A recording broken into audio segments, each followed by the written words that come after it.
पावसाळ्यात घरात कुबट वास येणं, चिलटं, माशा, बुरशी किंवा ओलावा यासारखे अनेक त्रास होतात. तर या व्हिडिओमध्ये मी घर आणि किचन स्वच्छ कसं ठेवायचं जेणेकरून हे सगळे त्रास होणार नाहीत आणि घर एकदम फ्रेश राहील, यासाठी काही टिप्स सांगितलेल्या आहेत. कमी खर्चाच्या आणि सोप्या अशा काही टिप्स आहेत. पावसाळ्यात मी अशा पद्धतीने घर आणि किचन स्वच्छ ठेवते. तर तुम्हाला सुद्धा या टिप्स नक्की कामी येतील. चला बघूया कोणत्या आहेत त्या टिप्स.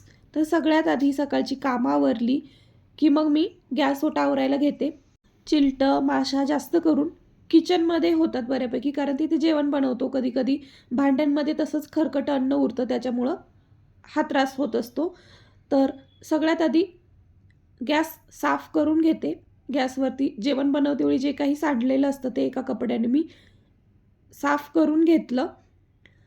आणि आता एक पावसाळ्यात मी स्प्रे बनवते. त्याच्यामध्ये मी भांडी घासण्यासाठी जे विम लिक्विड येतं, तर ते विम लिक्विड टाकले 2 चमचे आणि 2 चमचे डेटॉल टाकले आणि हे लिक्विड बनवले. तर जे विम लिक्विड टाकले त्याच्यामुळं सगळा चिकटपणा जातो आणि डेटॉलमुळं माशा, चिलटं वगैरे होत नाहीत. एका स्प्रे बॉटलमध्ये मी हे बनवून भरून ठेवते आणि अशा प्रकारे गॅसवरती किंवा किचन ओट्यावर वरती ज्या टाईल्स आहेत त्याच्यावर सगळीकडे अशा प्रकारे स्प्रे करते. किचन ओटा आणि गॅसची डीप क्लिनिंग म्हटलं म्हणजे स्क्रब लावून घासणं, पाणी टाकून धुणं हे फक्त आठवड्यातून एकदाच करते आणि रोज अशा प्रकारे मी ह्या स्प्रेनी स्वच्छ करून घेते. सकाळी एकदा, संध्याकाळी एकदा, जेणेकरून चिलटं, माशा वगैरे होत नाहीत. स्वयंपाक झाला, सगळी कामं आवरली की मग हा स्प्रे करून अशा प्रकारे कपड्यांनी पुसून घ्यायचं. कपडा ओला करायचा आणि हे चांगलं पुसून घ्यायचं आहे. एका बकेटमध्ये पाणी घ्यायचं, कपडा त्याच्यामध्ये पूर्ण ओला करायचा, पिळून घ्यायचा, पुन्हा साफ करायचं. तर अशा पद्धतीने पूर्ण गॅस, ओटा, वरती ज्या टाईल्स आहेत तर त्या टाईल्स स्वच्छ होतं, वेळही वाचतो. अशा प्रकारे स्प्रे करून जर तुम्ही स्वच्छ केलं तर स्क्रब लावून धुवायचं पाणी टाकून म्हटलं की मग वेळ जातो. आणि असं म्हणतात की खूप वेळा पाणी टाकून शेगडी धुतली तर शेगडी लवकर खराब होते. त्याच्यामुळे मग आठवड्यातून डीप क्लीन करू शकता शेगडी पाणी टाकून धुवून वगैरे. पण रोज अशा प्रकारे स्प्रेनी साफ करायची आणि लगेचच मी त्याचे बर्नल आणि ज्या प्लेट्स आहेत त्या प्लेट, स्टँड सगळं काही स्वच्छ करून घेतलं.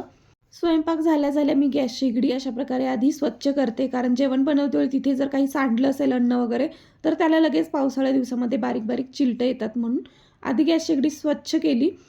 पावसाळ्या दिवसामध्ये भांडी बेसिनमध्ये खूप जास्त वेळ ठेवू नका. त्याच्यामध्ये जे अन्नाचे उरलेलं कण किंवा खरकटं असतं त्याच्यामुळं जास्त चिलटं येतात. त्याच्यामुळं भांडी बेसिनमध्ये जास्त वेळ ठेवू नका, ती स्वच्छ करायची.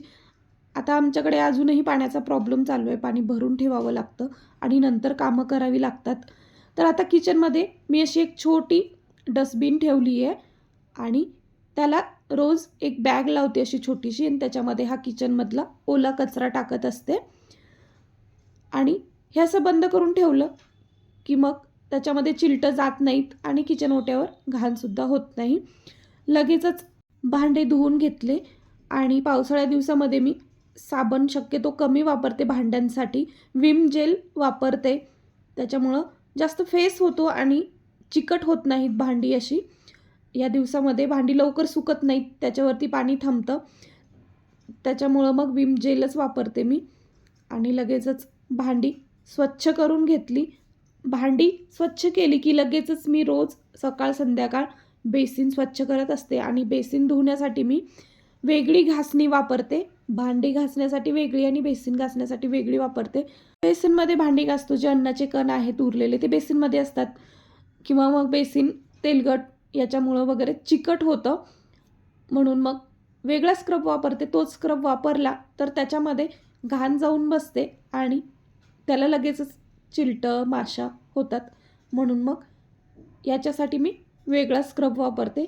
बेसिन स्वच्छ धुवून घेतलं, गरम पाण्याने धुवते म्हणजे कोमट पाण्याने. आणि मग साईडला जे असे कडा आहेत तिथे असा छोटासा टूथब्रशने घासून घेते. बेसिनच्या इथे ओलावा असल्यामुळं लवकर असा चिकटपणा, चिलटं, माशा होतात इथे लवकर. त्यामुळं बेसिनची जी जागा आहे ती स्वच्छ कोरडी करायची नेहमी पावसाळ्यात. आणि दर 1 दिवसाला 2 दिवसाला अशा प्रकारे भांडी घासायचा स्क्रब गरम पाण्यात घालून मी स्वच्छ करत असते. भांडी घासतेवेळी याच्यामध्ये अन्नाचे कण जाऊन बसतात आणि त्याच्यामुळेच चिलटं होतात. 1-2 दिवसाला गरम पाण्याने धुवायचं आणि रोज गार पाण्याने धुतलं तरी चालेल. तर 1-2 दिवसांनी दर स्क्रब हे मी गरम पाण्याने धुवत असते. पावसाळ्यामध्ये किचन ओट्यावरचं पाणी काढण्यासाठी असा एक छोटा वायपर तुमच्याकडे असायलाच हवा. याच्यामुळं खूप लवकर किचन ओट्यावरचं पाणी निघतं आणि एकदम ड्राय होतो किचन ओटा, जास्त वेळ ओलावा राहत नाही. त्याच्यामुळे पावसाळ्यात आवर्जून ओट्यावरचं पाणी काढण्यासाठी असा छोटा वायपर वापरा. आणि जेवढी ही सिंकच्या जवळची जागा कोरडी असेल तेवढे तिथे मच्छर आणि चिलटं येणार नाहीत. तर आता 15 दिवसातून एकदा तरी मी बेसिनचा जो पाईप आहे तो क्लीन करत असते पावसाळ्यामध्ये. तर त्याच्यासाठी मी इथे हे ड्रेनेक्स एक्सपर्ट वापरते. तर त्याच्यासाठी एका मग्ग्यामध्ये गरम पाणी घेतले आणि त्याच्यामध्ये हे पॅकेट घातलं आणि लगेचच हे बेसिनमध्ये ओतायचं. पण हे सगळं काम आवरल्यानंतर करायचे, कारण हे ओतल्यानंतर कमीत कमी 2-3 तास तरी बेसिनमध्ये पाणी ओतायचं नाही आहे. त्याच्यामुळे शक्यतो झोपताना हे तुम्ही रात्री करू शकता. आता सगळं घाण पाईपमधलं त्या ड्रेनेक्समुळं क्लीन होतं आणि पाणी व्यवस्थित जातं बेसिनमधून. आता हात पुसायचे नॅपकिन जे असतात तर ते रोज तसं तर धुतेच मी, पण आठवड्यातून 1 ते 2 वेळा गरम पाण्याने धुते. गरम पाण्यामध्ये थोडी कपडे धुवायची पावडर टाकली आणि त्यामध्ये 10-15 मिनिट भिजत घातलं की मग चांगल्या पाण्याने वॉश करून सुकवून ठेवायचे. आणि पावसाळ्यात आवर्जून एक्स्ट्राचे हात पुसायचे नॅपकिन ठेवतेच मी. लवकर वाळत नाहीत पावसाळ्यात धुतलं की, म्हणून एक्स्ट्राचे ठेवते. आता घरामध्ये सुद्धा फरशी पायाला पावसाळ्यात अशी चिकट लागते किंवा मग वास येतो कुबट. त्याच्यासाठी मी फ्लोअर क्लीनर वापरते, जेणेकरून त्याचा जो वास आहे तो छान घरभर येतो आणि फरशीसुद्धा स्वच्छ होते. कोणतंही क्लीनर वापरू शकता. पावसाळ्यात अशा प्रकारे ज्या दिवशी ऊन पडलं असेल, बाहेर वातावरण छान असेल, त्या दिवशी सगळे खिडक्या दरवाजे ओपन ठेवा. घरामध्ये मोकळी हवा राहते आणि कुबट वास येत नाही. पाय पुसण्यासुद्धा पावसाळ्या दिवसामध्ये मी एक्स्ट्राच्या ठेवते. एकदा धुतल्या की 2-3 दिवस त्या वाळत नाहीत, त्यामुळे एक्स्ट्राच्याच आणून ठेवते. या दिवसामध्ये मी दर 1-2 दिवसाला डस्टबिन धुते आणि त्याला अशा प्रकारे कॅरीबॅग लावते. जास्त तर डस्टबिनला मच्छर होतात बारीक चिलटं, म्हणून मग कॅरीबॅग लावायची आणि झाकण लावून बाहेर ठेवून द्यायचं. सकाळ संध्याकाळ घरामध्ये मी भीमसेनी कापूर जाळते. मशीन आहे माझ्याकडे. असं मिशो ॲमेझॉनला तुम्हाला मिळून जाईल, किंवा मग नसेल मशीन तर कोळसा गरम करून त्याच्यावरती सुद्धा तुम्ही भीमसेनी कापूर लावायचा, घरभर फिरवायचं, मस्त फ्रेश सुगंध पसरतो. तर पावसाळ्यात अशा प्रकारे मी घर आणि किचन स्वच्छ ठेवायचा प्रयत्न करते. तर मग पावसाळ्यात घर आणि किचन स्वच्छ ठेवण्यासाठीच्या या टिप्स तुम्हाला सुद्धा नक्की कामी येतील आणि तुमचं घरसुद्धा स्वच्छ आणि फ्रेश राहील. व्हिडिओ आवडला तर व्हिडिओला लाईक आणि चॅनलला सबस्क्राईब करा.